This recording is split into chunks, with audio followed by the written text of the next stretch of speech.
highway. Is this guy supposed to be the ultimate badass?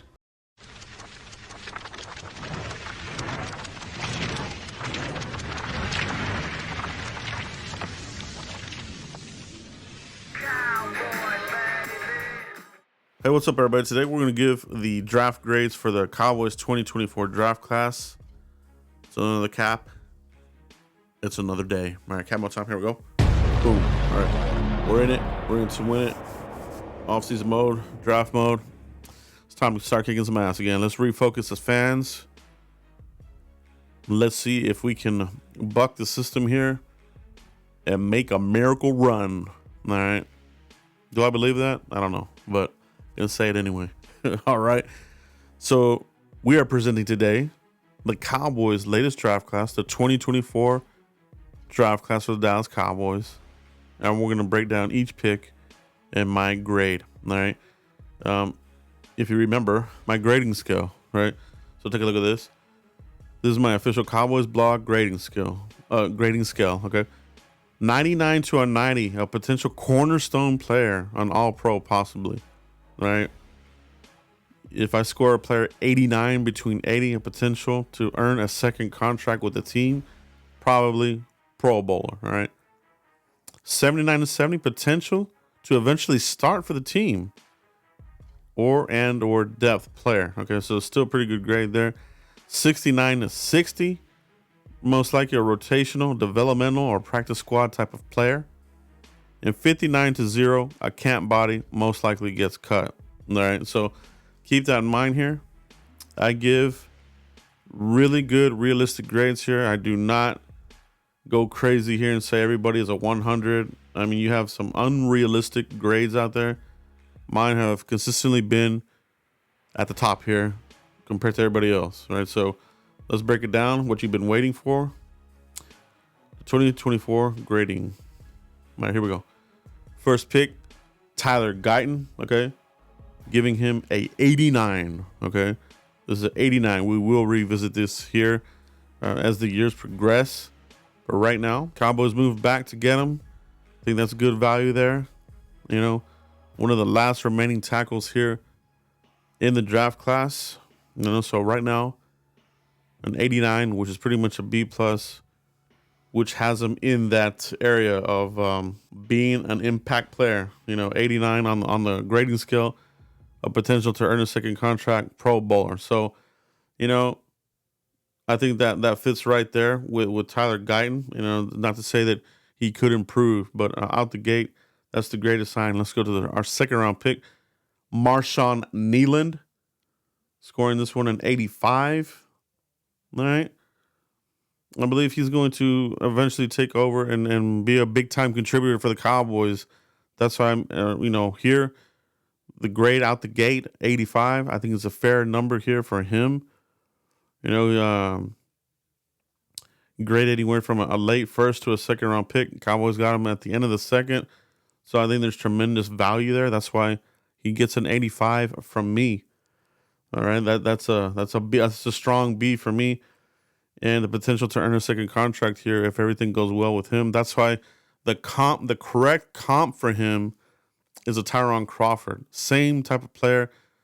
This guy's a little bit more athletic, though, in my opinion. Similar players. Oh, we'll put him in the inside. Oh, we'll make him a 3-tech. This is the battle that this front office is going to have to deal with here.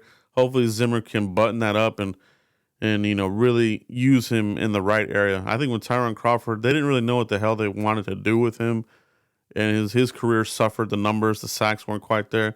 I think Neal here, has a little bit more advantage here playing for Zimmer, okay, and having Greg Ellis to coach him up, okay. So let's go to the next one. Cooper Beebe, all right. Cooper Beebe, 83, all right. For him to last here this far, there are some concerns there about his arm length, 31.5-inch arms. All right. We're talking about possibly putting him at center. Will those short arms translate to being a Pro Bowl type of center? Okay. So that is the only thing that really concerns me about Cooper Beebe. I think at guard is still the better spot to put him, because at guard you can. I think the arm length doesn't matter as much here, but at center it could, especially with his body type, his build. He's a big dude. He's got the big gut and the shorter arms. So we'll see how that goes there. But once he's on you, man, he's mauling the hell out of you. So I'm not worried about that at all. But that's why getting him here where we got him in the third round, 83, fair grade, and it gives him room to improve that grade immensely. This guy could end up being, Travis Frederick at the end of the day, or if they end up moving him to guard, he could end up being, one of these like a Tyler Smith or like a Zach Martin. If he keeps putting in the work, which he seems like the type of player that will. Okay, let's go to the next pick here. Maurice out of Notre Dame, the linebacker, gave him an 80. All right. Some people say that when we drafted him, it was a bit of a reach. I don't believe that, but I do believe that getting him there where you got him, he was one of the last linebackers that you could get that can contribute here as a contributor, and I have him there as an 80. So he also has a potential to earn a second contract. So we're talking potentials to earn second contract. So he's kind of in that range of like a Sean Lee. I mean, even Jalen Smith got himself a second contract. Brady James back in the day, he got himself a second contract. So the Cowboys have a history of retaining their linebackers. So you feel good about the pick here, the evaluation under Zimmer. So he gets an 80 there with the high ceiling. You know what I mean? That's why I have him as an 80. You know what I mean? Go look at his game against Clemson, USC, and Duke, and that's all you got to look at. All right? That's all you got to look at. A solid linebacker, man. Let's go to the next pick. Kaylin Carson. All right? We're getting here into the later rounds. All right? Kaylin Carson. All right? Here in the 5th round, okay? Remember, Kaylin Carson's a 5th round player. Cowboys historically in the 5th round have gone DB, especially safety. So, and after that has been receiver. So, I honestly thought that the Cowboys were going to throw a shot at safety, but they went with Kaylin Carson. He was still available. Wake Forest has a good program when it comes to defenders. You know what I mean? In my opinion, I think their defenders outplay their offensive players. So, getting Kaylin Carson here in the 5th round, a fair grade here for him is a 77. He's got some injury history there, and he went all the way to the 5th round. So a lot of teams had concerns about him as well. He was still there. Cowboys, had the opportunity to go possibly running back there. They forego that and they went with Kaylin Carson. So I think he has the ability to play really well under our coach, Al Harris, and I think that's going to bode well for him. Al Harris is probably going to be a defensive coordinator officially after this season, whether it's with the Cowboys or another team.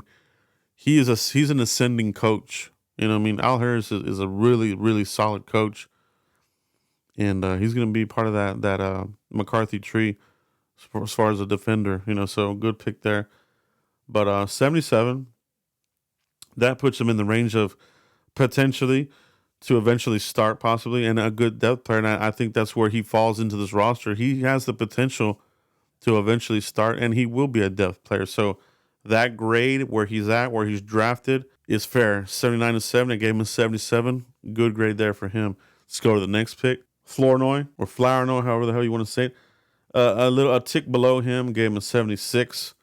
So he too, falls in this range as he'll have the potential to eventually start, if he can out hustle what we have in here. And it shouldn't be that hard because if you look at Jalen Tolbert, surely somebody can play better than this guy that we've been waiting forever for him to develop. This guy seems to have a lot of swag. These swag kind of players tend to be very confident. All right. And with the confidence is the ability to play under the lights at a high level. So that's where I think you could see him in the preseason make a strong push for that third spot and leapfrog somebody and eventually crack into some a role into the offense. So I have him here and the potential to eventually start, which I think could happen here. Maybe not this year, but definitely the following year. So again, another fair grade here for the wide receiver, Flournoy, at a 76. Okay, let's go. Next pick, Nathan Thomas. We got him here at a 72. We're talking about a 7th-round pick, Louisiana Lafayette. Could be a steal. You know, supposedly he had a 4th-round grade, supposedly, by the Cowboys and some other media types. The guys that you follow, a lot of content creators didn't have this guy on their boards. This is a coach special here, Nathan, but he does give him 72. Okay, so with him, I think he has a potential to be in that potential role to start with. If somebody gets injured or walks in free agency or a cut or something like that. When you look at Nate Louisiana Lafayette, you see a player who, if he puts in the work, and the Cowboys, they give their linemen opportunities. Look at Hoffman, look at Bass, look at Terrence Steele, undrafted guys. So the Cowboys, they're always open to the best man stepping up here on the offensive line. So he could have a spot here to eventually start. So here at 72, slid to the 7th round. So we're being realistic about this grade here. This isn't about, oh, he's a steal. He's an equivalent to a 1st-round talent. This should be a 90 or 89 or something like that. You got to be real about this, man. Yeah, I'll be real about it. So that's where the grade comes into play. And with the last pick, Cowboys went with Justin Rogers, right? Defensive tackle out of Auburn. He gets a 69 from me, okay? Which in my grading scale means a rotational player, developmental player, or possibly practice squad player. This is where I had Quinta Bohanna, and people were going crazy. They lost their mind when I had Quinton Bohanna in this same range. And they're like, what are you talking about? He's definitely making the team. He's going to be starting. Blah, blah, blah. I mean, all right? Right there. So, Justin Rogers, realistically, man, he's in this range. 7th round, where he's at, where he was drafted, what he did in college. He's in this grading scale of a 69 to 60. And for me, he gets 69, right? So right on the cusp there, because I do see a better player than Bohanna. I think this guy is a better player than Bohanna, but still in that same range. You know what I mean? Where when it comes down to cuts, he's going to have to really beat out some of these players. But I think he has a good shot at making this. You know what I mean? So he could be in the rotation. That's why I have him in here. I see him more as a guy who's closer to being in a rotation, but he'll still be in developmental mode. And if it's a mediocre type of performance, or maybe he gets hurt and doesn't and he misses time, he'll go into that practice squad, realm for him. But overall, the grade here for the Cowboys, all these rounds, all these players, equates to a 79, a C+. Okay? So a C+ for this draft class. Drafting at the end of almost every round. We did pick up that early 3rd rounder from Detroit.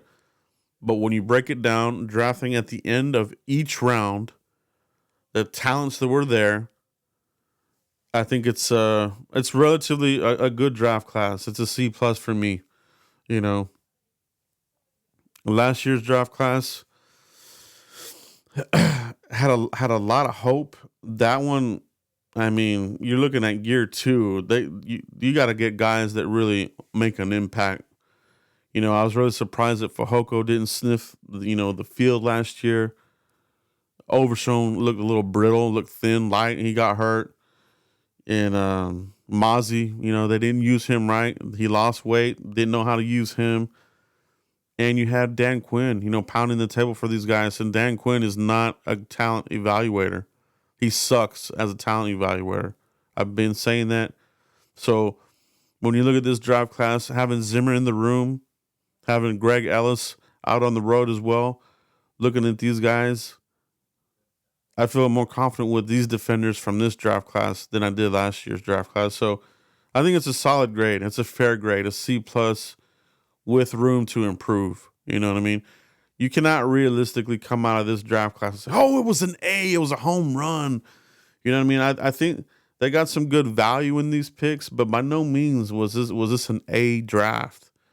You know, you could say a B minus, somewhere like that. And so that's where I'm at on this. It's a C plus draft class for me. Now, definitely has the opportunity to improve, which I do expect that. So right now, year one draft grades, culmination of the grades, a 79 overall, like I said, and we'll see what they have.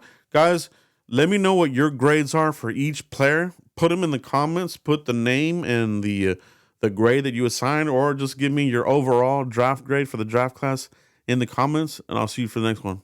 Peace.